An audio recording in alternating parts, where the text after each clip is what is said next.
Esther Perel, welcome back to the show. My pleasure to be here. It's always great to see you in person or virtually. It doesn't matter. It's all good. Thank you. Same for me. I'm just curious, what are the non-negotiable practices for you that you need on a daily or daily-ish basis in order to, keep your shit together and keep your life running? Meaning things that I do on a daily basis that I need to do, because otherwise my life would be out of kilter. Yeah, exactly. It's a combination, of doing good work, attending to my patients with integrity, attending to my team with integrity. So there's a piece of it that is just showing up. A non-negotiable is to show up where I am expected and to show up fully, and to be giving. I think I have a non-negotiable around generosity. And that means who do I owe a call to? Who do I need to think about? Who do I need to check in with? That's a non-negotiable. That involves my family, but not only. It really extends beyond. And then a few things that I like to do for myself. I wake up and I practice yoga almost every day. That is a rather strenuous yoga. But it is part of a group that is a community of friends. And that has become, I won't say a non-negotiable, but it has become such a cohesive force, because it's been 3.5 years since the beginning of the pandemic that we gather every morning. And honestly, there's no other group of people that I have touch points with 4 times a week. There's nobody else that I know about how they are 4 times a week. It's become the front and center for each of us, even though we are not all each other's close friends necessarily. So that showing up at 8 a.m. is a non-negotiable. Let me go back to number 1, and obviously there's commonalities between the two. Showing up, you it seems to me that you, or if I'm hearing you correctly, you think of showing up in whatever context, for your team, for your patients, for your family, as a form of generosity. As well, yes, because I want to be there present, not just there, but present. I want to be focused. I want to give my full attention. I don't want a distraction, which is very uncommon these days. This is one of the last places that I have left, where even though I used to say it's the last techno-free environment, that's no longer the case, because I often do see patients on Zoom as well. But it's about I'm not multitasking. I'm not thinking about anything else while I do this. And this could be anything having to do with creating a course or doing a podcast episode where it's basically live therapy sessions that you listen in as a fly on the wall, or seeing patients in my own private practice, or working with the team. It's really, I find that one is so distracted these days. It's so hard to keep focused, to read 100 pages in a book and not lift your head as I used to do. That's what I call showing up and giving the best of what I can. And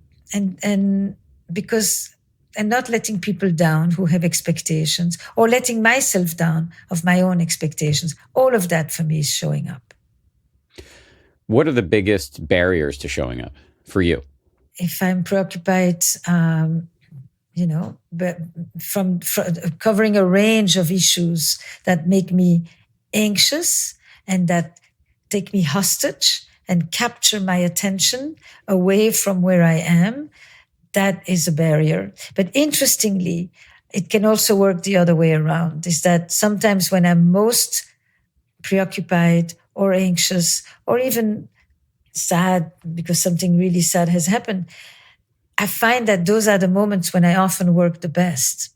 Because if I manage to step outside of myself, I feel like I'm in touch with something very raw of life, and that I'm able to use that in my work with other people. So it goes in both directions.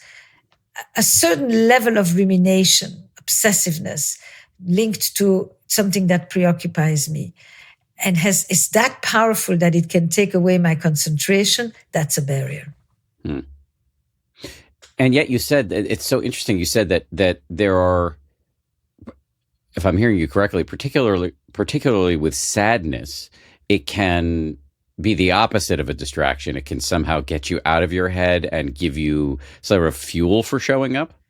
It's more that I feel like I'm in touch with something that you are trying to talk to me about. And Hmm. because I'm in touch with it, I'm more able to respond with a different pitch. It's a conversation I used to have with colleagues. It's like when something, some of us would say, when I'm really in distress, I can't work. And I would say sometimes when I'm really in distress, the thing that helps me the most is to work because it takes my attention outside of myself and I can focus on somebody else. And probably on some level, I so don't want to focus on myself that I'm Hmm. even more Hmm. focused on others and I have even more of an openness that is available to me. So that's how I present it. Let me try a theory with you. It may be Yeah. completely off. I'll just float it. But after 9/11, and we've seen this after other major cataclysms globally, people were raw in a way and in touch with the inherent precarity and impermanence and poignancy of life. Facts that we tend to armor up against in our daily lives, but if we're shaken up enough, we get back in touch with it. And in those moments, actually, it is in some ways counterintuitively easier to be available and um, altruistic and Empathic, compassionate. Yes, compassionate. empathic. Yeah. Yes. Yeah. Does that roughly describe what the mechanism is for you? Yes. Yes, I have it now as well. I mean, I feel like I'm in touch with, there's such a dread of instability. This world is really in a very, very shaky place. And I am experiencing a combination of sadness and fear and grief and compassion and longing and a desire to connect and to reach out and for others to reach out to me. And all of this emotional landscape comes with me to work. What's the type of stuff on the more on the You on brought the me more into negative? I'm following you, Dan. You took me to a very serious, solemn place. So here we are. I'm happy to go wherever this dance leads us. I'm curious. You said before that if you're preoccupied, that actually can take you out of the room for your family, friends, patients, team members. What are there? Do you have psychological Achilles heels, things that actually you're prone to be preoccupied by? Oh, I think a very easy one would be if something is going on with my kids.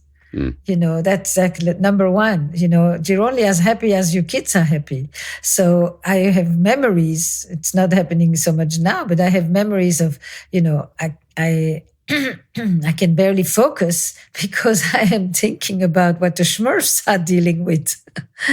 That's an easy preoccupation. Health matters, health issues, my own or people that I love. That's another big one. It's basically there's a way in which it's a contradiction, okay, and it works on both sides of the contradiction.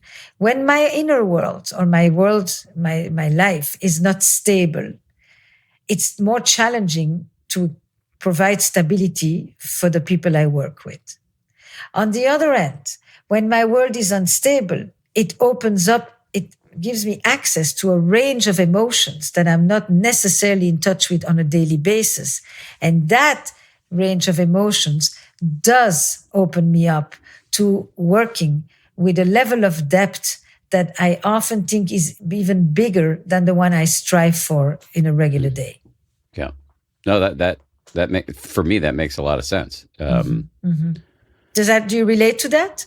Yeah, I mean, I do. I mean, I think about when something happens in my little world or in the world writ large that is destabilizing, it puts you back in touch with the fundamental, sorry to use this word again, non-negotiable realities of life, which is that this thing moves fast. There's no guarantee that the next breath is going to be successful for you or for anybody you love.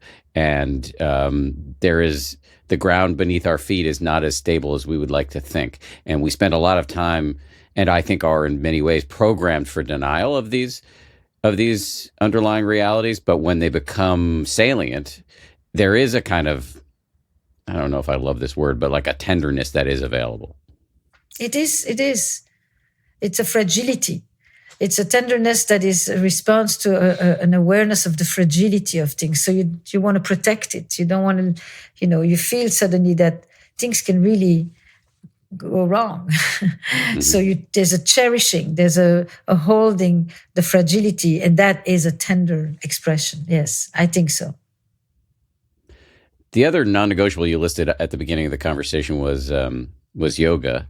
And I noticed a commonality between the two things you listed. The first was showing up, and the second was yoga. The commonality, at least one of them, is that both involve other people. Yeah. These are not solitary pursuits. Correct. Because my life is more organized with the presence of other people. I'm very well aware of that, and there's a level of accountability. So. It's also because of your question. Your question is what's a non-negotiable? And I think a certain level of accountability for me is a non-negotiable. I expect it on the other side. So that's a word we haven't used, but in effect, it's a lot of what I'm talking about, right? So this yoga group is a thing I would like to, if I could package it, I would sell it because it's been an amazing experience. It starts in the pandemic. I realized that I'm really not somebody who's going to have discipline by myself because I need social accountability. And I'm also not going to go and buy classes online. That whole thing doesn't work for me. So I start to talk with one or two girlfriends and I say, why don't we do it together? And then I say, okay, I'll lead. Of course, I'm not a teacher at all, but I've listened to my teachers for enough years that I can repeat even what I can't do.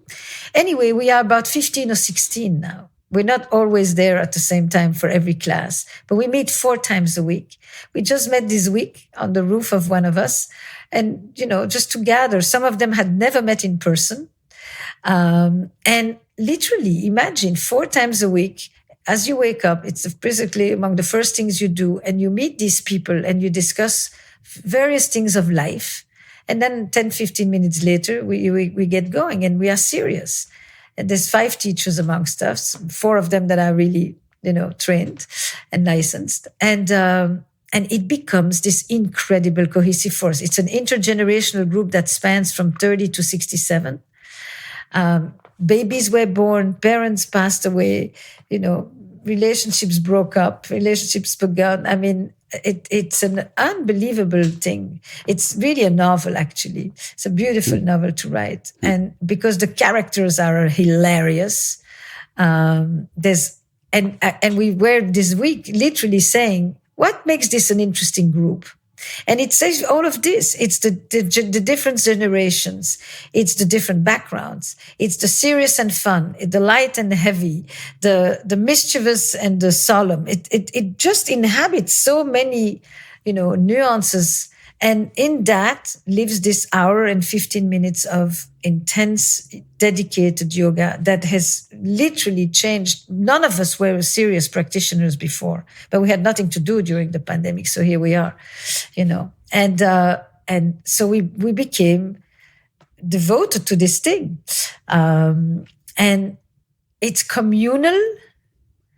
It's supportive. It's remote. We do it on 2 continents. There are people in various different countries. Sometimes people get to meet in person and practice.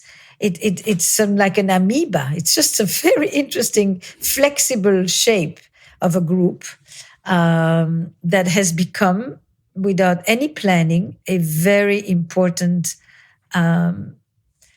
stabilizer in many people's lives.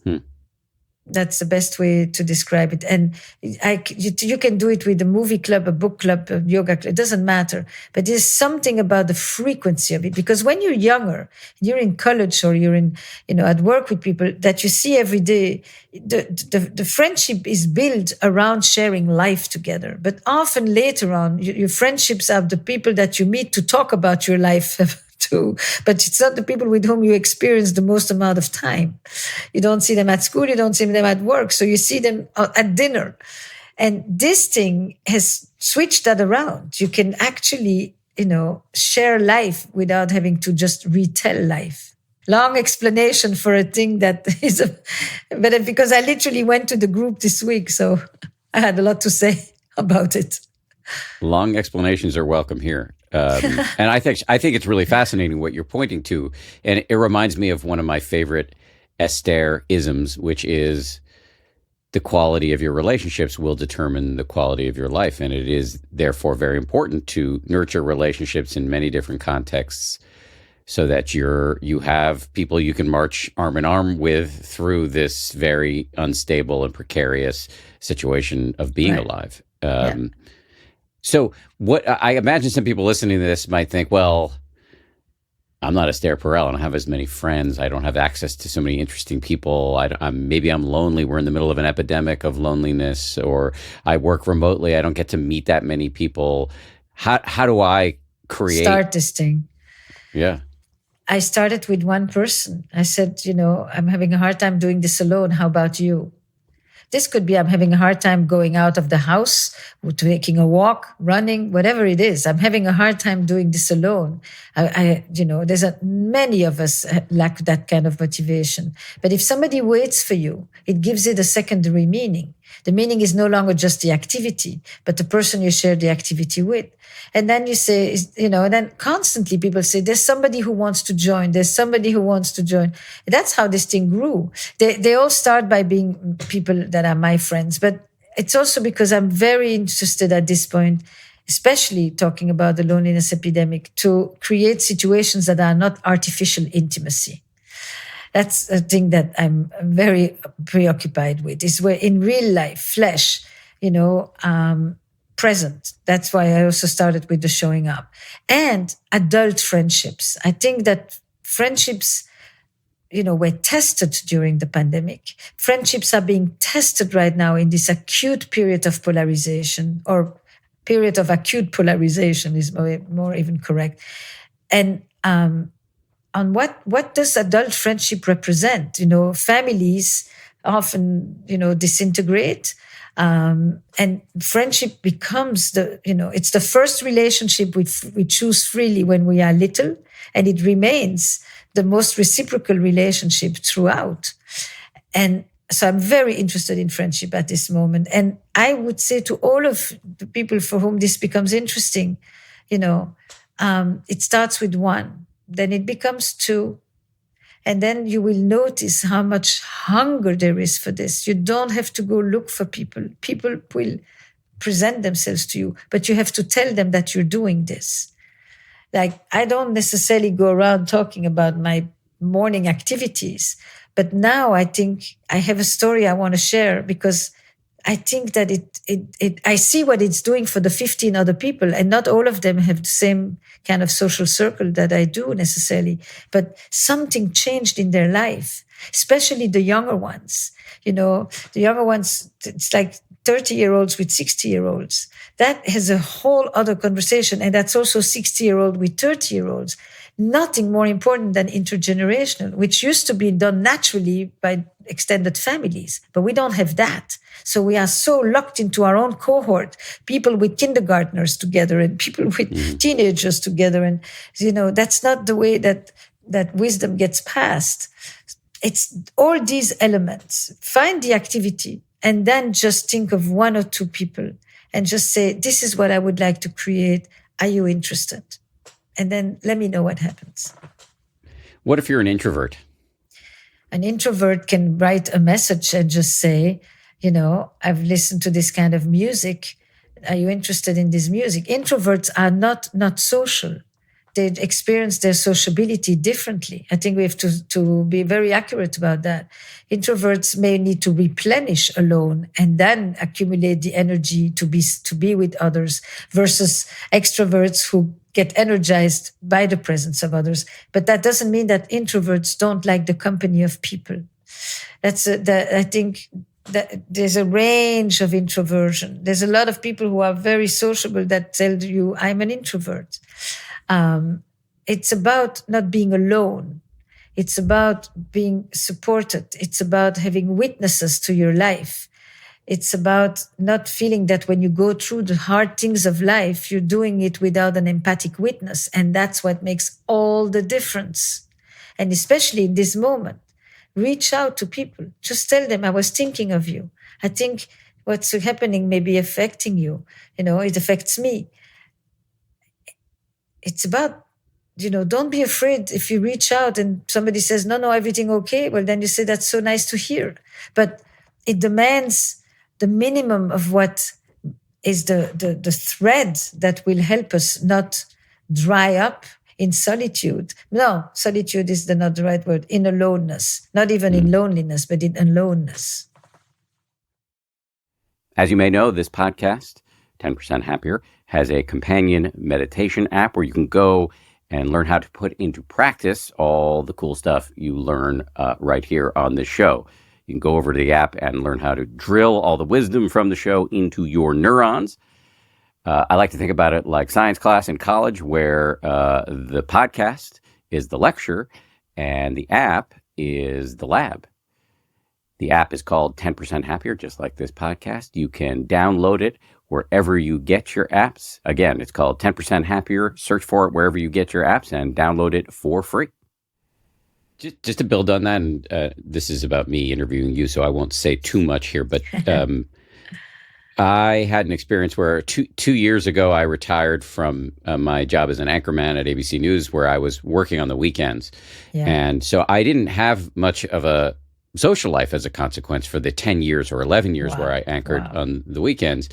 And simultaneously, there was a pandemic, as we all know, and my family and I moved to the suburbs where we didn't have any friends. And so when I retired, I found myself with these like empty, sort of blighted spaces on the weekends. And I really had to kind of start over, my wife and I together. And I just and what did you do? What did you do that you feel really made a difference? Well, so yes, that's exactly where I was going. So one is I just made it clear to everybody, old friends and new, that I was available and that it was in yes mode. And if there was a party in the city and it involved me driving, I was still going to go, and I was going to show up for things that my friends were organizing, the type of stuff I used to not show up for. The other thing I started doing is getting much more consistent about doing something you mentioned, which is reaching out to people at random times. Just to touch base, and even people I hadn't heard from in years. And they hadn't heard from you in years either. Yes, exactly. I'll give you just one example that I found particularly poignant, which was just the other day, a friend of mine popped into my head. I hadn't seen him in a couple of weeks. We're very close. And so I do see him regularly, but I hadn't seen him in a couple of weeks. And I just sent him a quick text to say, how are you doing? He called me immediately, which is rare. He said, the universe just delivered you into my lap, the perfect person. I'm at the vet. My dog is really sick, and I have to decide whether to put him down. And I need somebody to talk to about this. And we talked it through, and he cried a little, and he made his decision. And I just thought, I don't believe in anything metaphysical. At least I don't have any proof for it. But that's just an interesting example of how, if you get in the habit of being externally oriented, interesting things can happen. So, just to not scare off the introverts, it's really not about being externally oriented. It's about staying connected. Yes. It's really about staying connected. And so many forces these days are hindrances, obstacles to connection, to real connection. Food that feeds you, not artificial food. And I think that that's what, it's a strange thing that suddenly becomes the thing one is supposed to say in public, but it is so basic, and we are losing the basics because there is a social atrophy going on where we are lacking the skills for the situations that we need to face with people. In this instance, what are two situations that are very challenging for a lot of people in relationships? One is to ask for help, which your friend did, and one is to disagree. I've been spending a lot of time thinking about conflict these days, and how people stay connected with people they disagree with, or they have divergence of opinion, or they have different values, or that whole set of things reinforced by the political situation of the moment. But it's happened already before. So conflict and help are two essential challenges, big topics of relationships. And one of the things that helps them the most is the one-on-one connection. And so it's a beautiful thing. A, that you just spontaneously reached out. B, that he just said, "Oh, just in time, someone for me." And that he then said, "I need you." And then that he made his decision with you, and that he could process the immediate emotion surrounding the decision with you. And you will never forget this. Mm-hmm. Neither of you will never forget this moment, because he will remember the day he had to decide about letting go of his dog. And therefore, that's going to associate in his memory with you. And that's going to associate with this friendship that he had. And, this is how we live, not feeling alone. What helps us not feel alone? It's, there's the concept of object constancy, right? When you're a little kid and you drop a toy, and for the first time you realize that the toy still continues to exist, even though you're not seeing it. And then somebody picks it up for you, and then you throw it again. They pick it up, you throw it again. But you learn that you continue to exist even when the other isn't here, that you live inside of them. To be internalized by other and to internalize others is the fundamental fabric of connection that helps us not to feel alone in the world. On a big level alone, I'm talking. I'm all alone. Of course, we are alone in front of big death, and there's that truth. I know that answer, but there is the aloneness that is fundamental aspect of life, and then there is the psychological reality of aloneness, and that is what you experience with your friend. He lives inside of you. You thought, yeah, what's happening? And he took the hook and went with it. I think I love everything you just said, and to get back to the question you asked before, like what have I done, and therefore what can one do to kind of make up for the social atrophy that the culture is in many ways imposing on us. Another thing that comes to mind related to what you just said is, I don't know if I would have been able to crystallize this until we got into this conversation, that I kind of want to be the person that other people talk to. When shit's going wrong. It feels so good to help others. Yes. It does. You don't have to be a therapist. I do this for a living, but it really feels so good. You feel honored when people come to ask you. Not always, but sometimes you just feel like, I'm so glad that I'm the person you're thinking about. I'm not talking about all the help that we need to dispense that we didn't choose. I get, I have that too. But this type of help that you describe, to be the one that one reaches out, you're the one I can talk to about this. Wow, that's a compliment I wish many people should receive. For me, a key learning within this, and I'd be interested to see whether you agree with this, is that I don't need to fix any of these problems. I just need to, as Brené Brown says, sit in the dark with them. Absolutely. Absolutely. Many times, the definition of trauma is not the thing that happened to you, but it's the fact that it happened to you without the presence of an empathic witness. So many times, we will figure out what we're going to do, dog or something, we'll sit with it. Ultimately, in that sense, he is alone. He is the only one making the decision, and your friend is the only one who's going to live with the consequences of his decision. In that sense, he's alone. but he's not alone because he can share it with you. See, it's this both end. And your presence changes his experience of this whole process. And so that's how you live with both of these realities at the same time. Being connected while you are alone in making a decision, but you're not alone in the decision. It's so I like what you say. And is that a new discovery for you, that you like people to turn to you? I think I've felt this way for a while, but I didn't really, I wouldn't have been able to articulate it so clearly had we not had this conversation. That is. So what is it that we said that made that clear for you? You're asking for a level of recall that I am currently unable to achieve. I think it's just something that's been bubbling in the background of my psyche for a while that I like to. And I said it to my friend too. He said he expressed some gratitude, and I was like, look. We are really close friends. I'm going to play to the whistle with you. In other words, I'm going to be friends with you until the game is over. Mm-hmm. And so whatever is coming up, I'm your guy. Like, you can call me. And I feel that way about a significant number of people in my life. And that's a good feeling to have. Do you call them? Yes. Yes. I take very seriously what I'm sure you know, Dr. Robert Waldinger, the guy from Harvard, yes. Who says, never worry alone. But you should say who he is, because it's one of the most extraordinary studies. Yes. So this study, well, you want to describe it? You're better. You're more familiar with this than I am.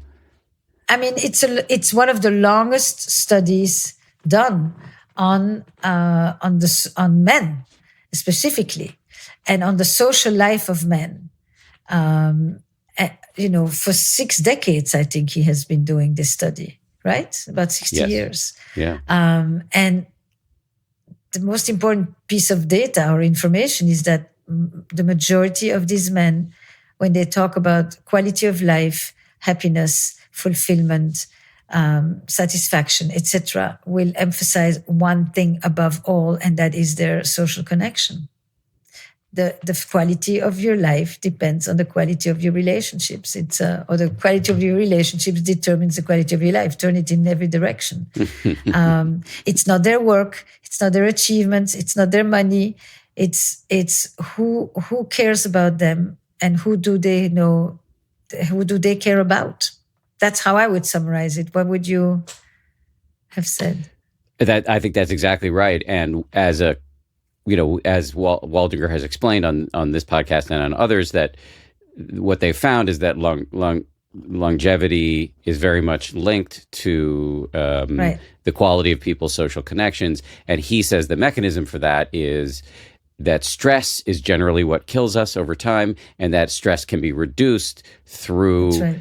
Having strong relationships. And he crystallizes it in this phrase that I love, and that I would get potentially tattooed on myself, which is never worry alone. And so you asked me, do I call other people if I've got a problem? Right. Yes, I do. Well, often my number one confidant lives in this house with my wife.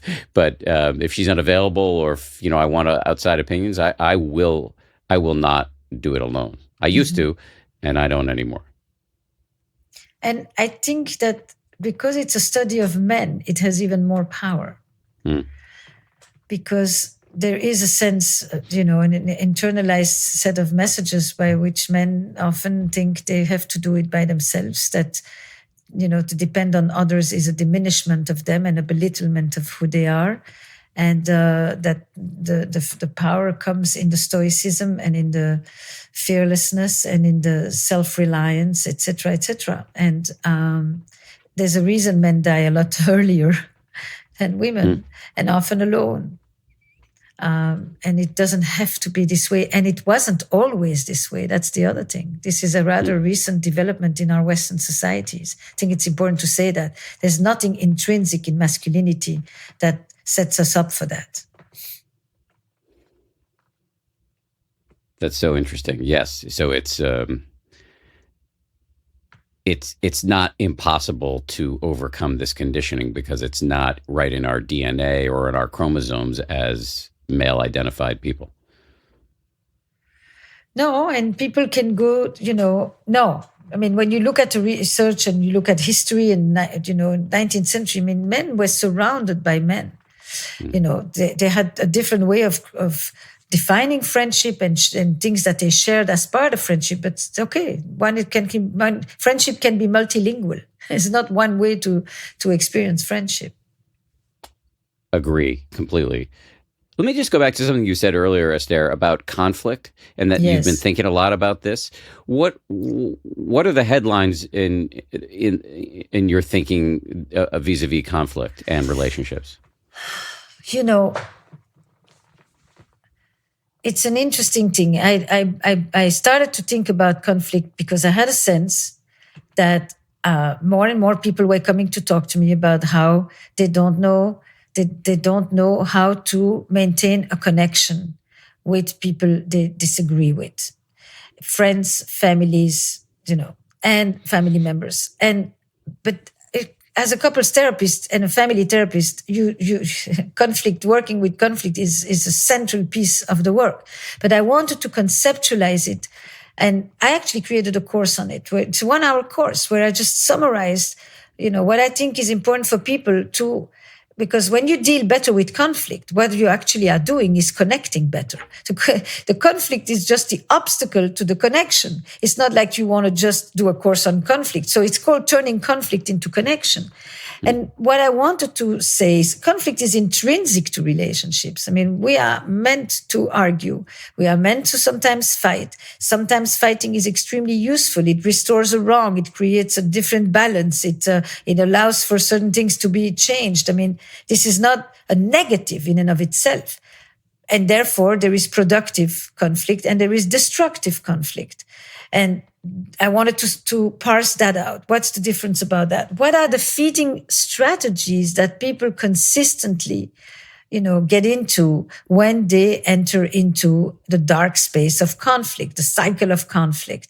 For example, kitchen sinking, right? It's like instead of having an argument about the thing that we are arguing about right now, I am bringing back our entire history, everything else that happened between us, even things that we had long resolved. They come in handy at this moment. And if you pile up all the dirty dishes in the sink, you can't wash a single one. So you can't have a conversation. And the minute the intensity of one argument drops, the person brings back something else. And what about that? And the last time this. So there's all these the feeding strategies. One of the main ones, which is very important in this moment, is fundamental attribution error.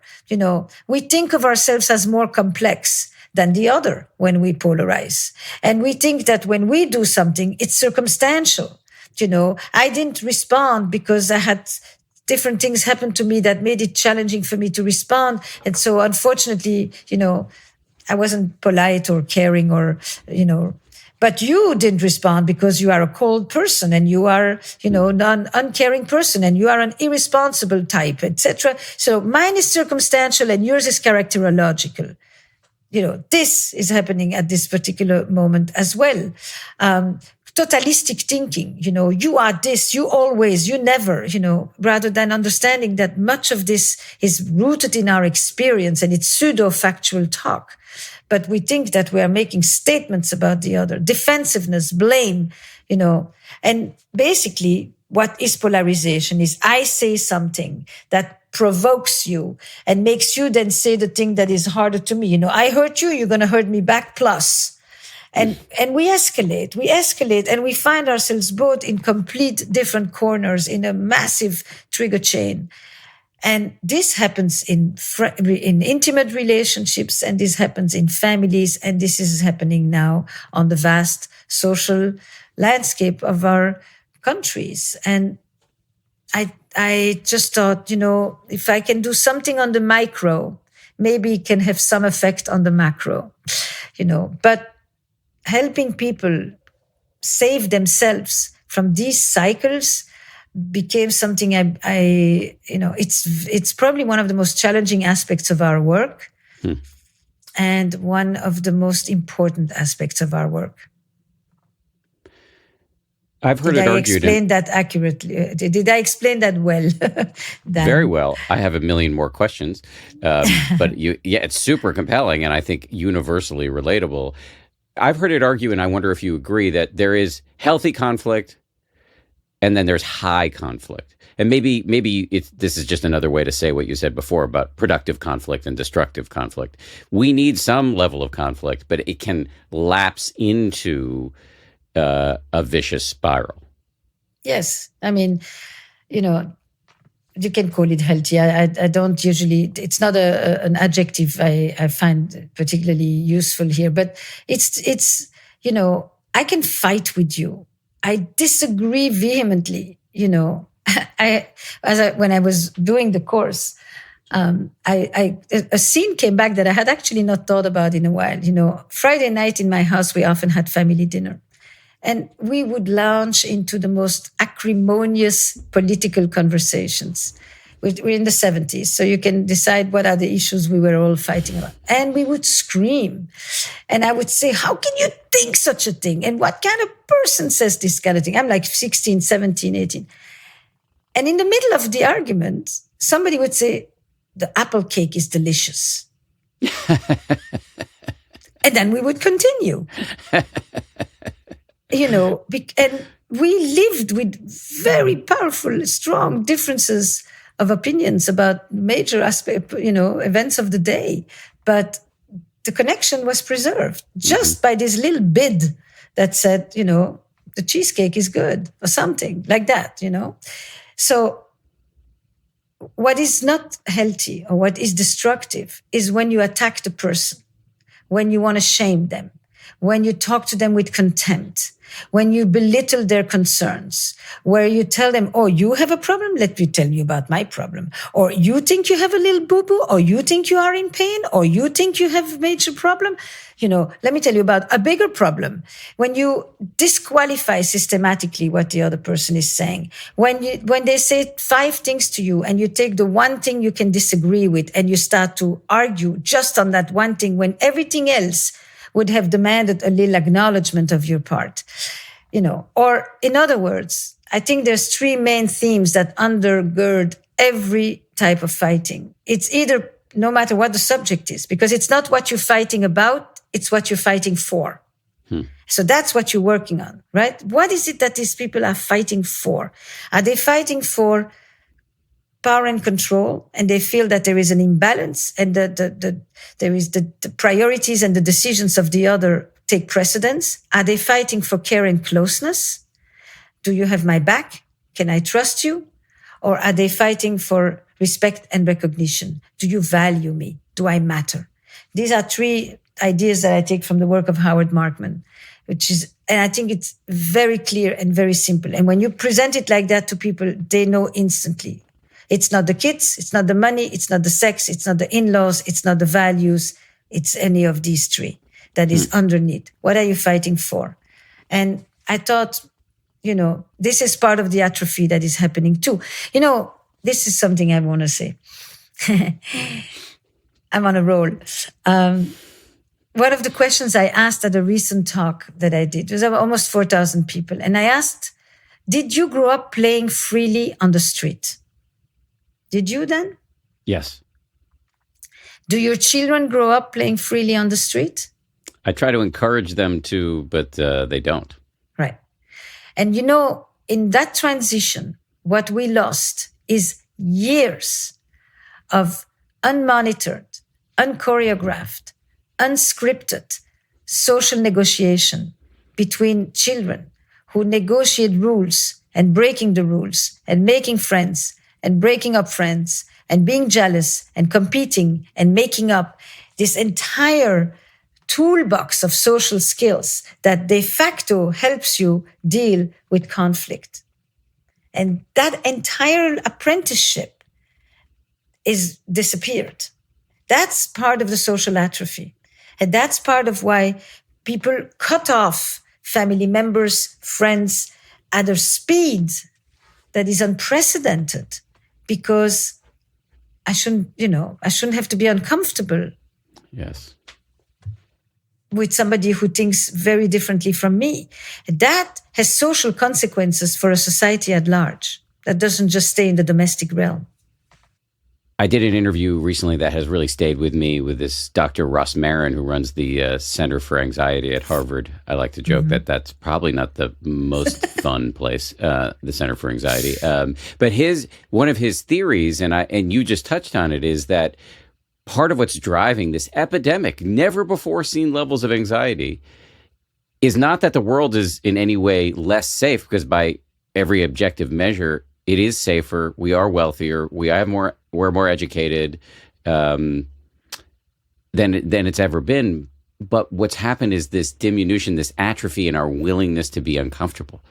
And so any little pings of anxiety, we tell ourselves that we've got a big problem, as opposed to understanding, well, that is just part of being alive. Right.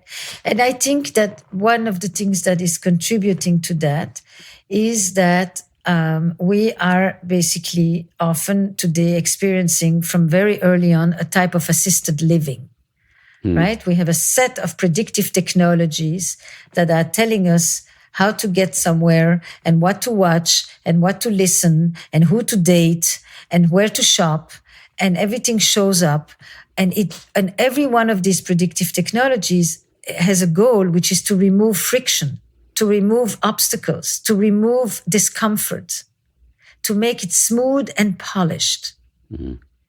And that has had an incredible effect on levels of anxiety, because life is filled with uncertainty and discomfort and friction and obstacles.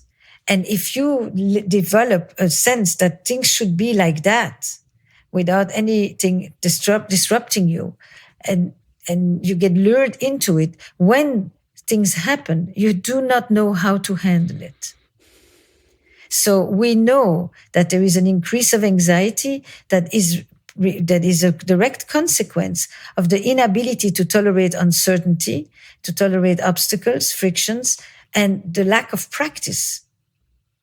What you describe is the fact. What I'm trying to ask myself is, where does it come from and what contributes to this? There's never just one thing. I'm giving you one example because it's one of the most salient ones. Artificial intimacy also contributes to that high rise of anxiety, because you live in a situation, here's the script. I'm talking to you. I'm saying something really important to you. And I hear you say, uh-huh.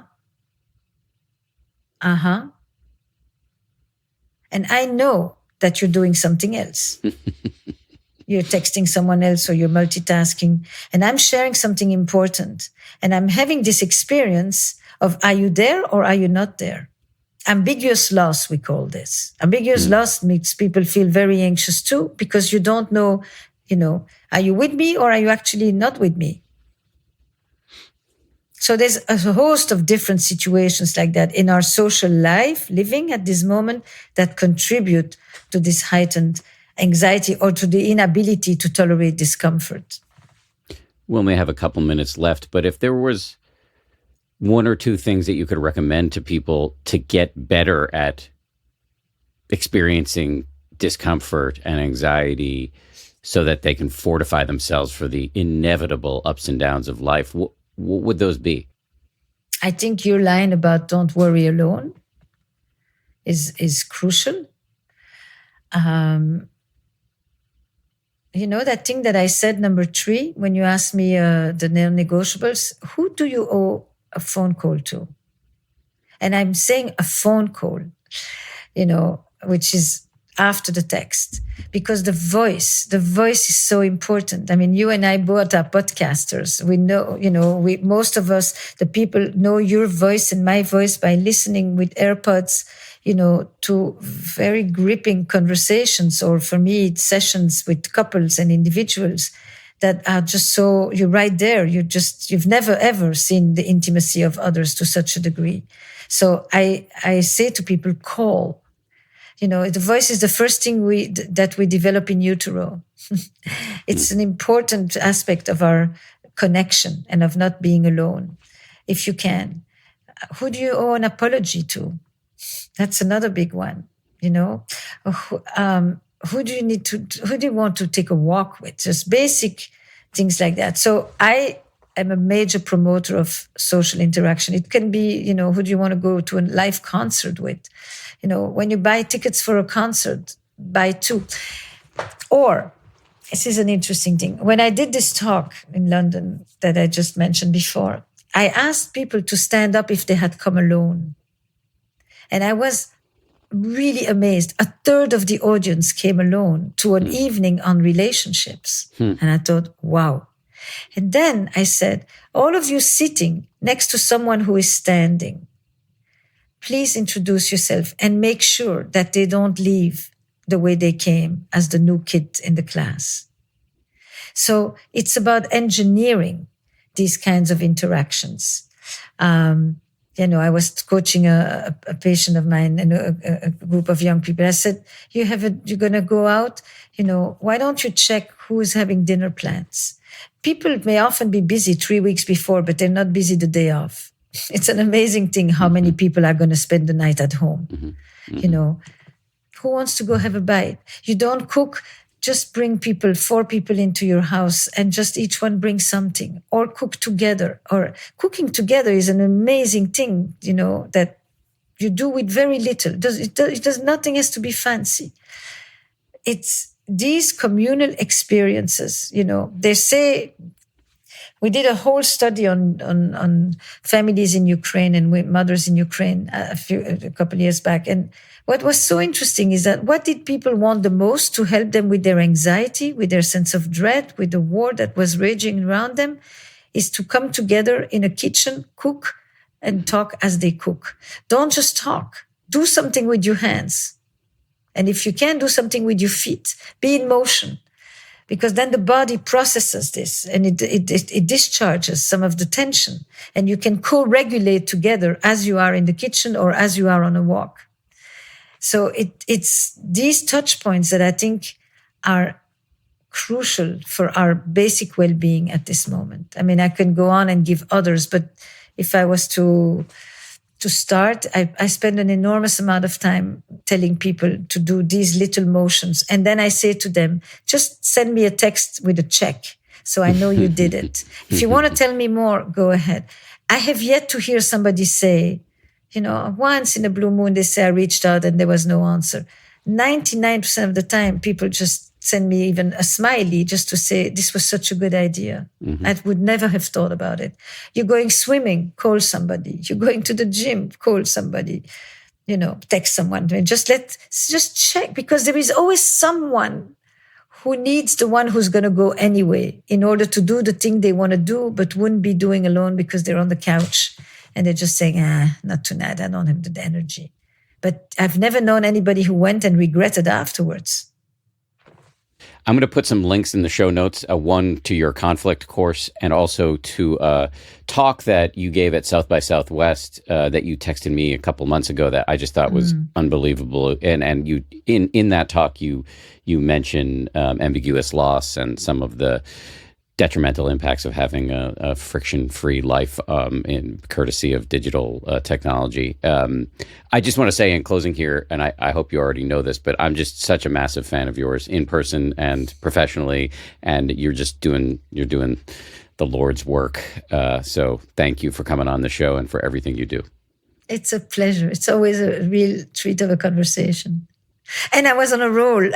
I had a lot to say today. I love that.